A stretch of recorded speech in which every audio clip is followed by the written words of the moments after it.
and his urging, "If you don't fight like hell, you're not going to have a country anymore," his supporters marched to the Capitol building.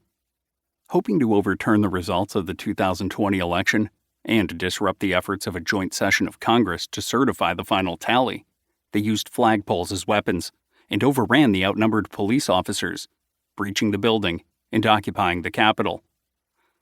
Amid threats to capture Democratic members of Congress and a chance of hang Mike Pence, the violent mob busted windows, broke doors, and ransacked the congressional offices and House chambers, even erecting makeshift gallows nearby. 5 people died, either during or after the event, and well over 100 police officers were wounded. But long before this attack, the capital city itself was the target.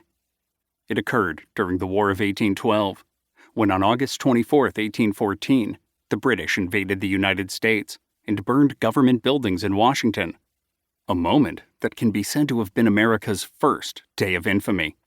A dark and dismal day, the darkest and most dismal in all the American calendar, in the words of one chronicler of the attack.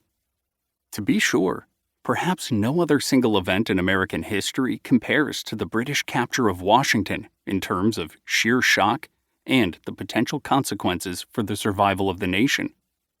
As the only real invasion of American soil by a foreign enemy, the British capture of Washington was a singular episode in the nation's story. Although a few burn marks can still be found on the original walls of the White House, Americans know little about the details of the attack.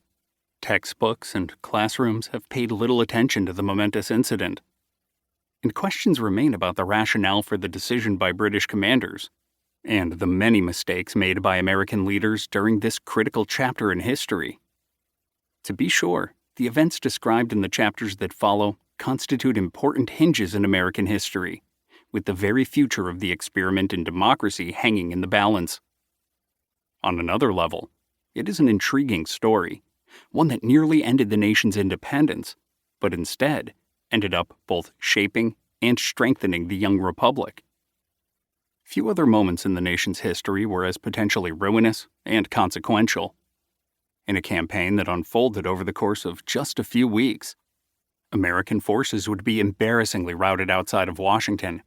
The president would narrowly avoid being killed or captured on the front lines of the fighting, and the British would invade the capital city itself, set the public buildings ablaze, and nearly capture the First Lady. With the future of the United States hanging in the balance, Baltimore would then be attacked by land and by water.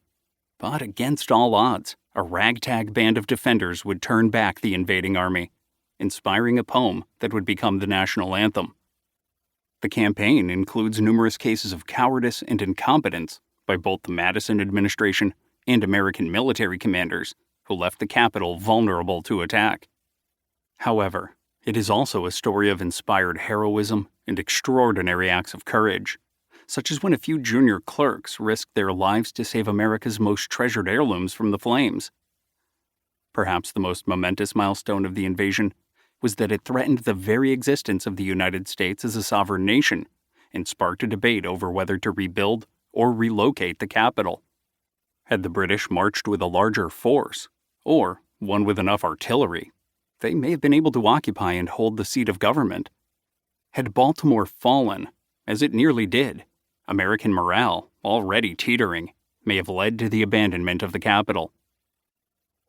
In those respects, the conflagration is a coming-of-age story that ultimately prompted an unlikely rebirth of national identity and the remaking of American democracy. Not even General Robert E. Lee's surrender at Appomattox Courthouse, an act marking the end of the Civil War, produced a national consciousness and pride like that of the rebuilding of Washington. The conclusion of the Civil War failed to unite the North and South, left bitter sentiments among many Southerners, and led to thousands of former Confederates fleeing the country, rather than live under the American flag in a nation without slavery. Indeed, few other moments, save for the end of World War II in 1945 or the landing on the moon in 1969, did more to imbue Americans with a sense of national purpose. Yet, by then, the American nation and all of its attending democratic institutions had been established, in part owing to the rebirth.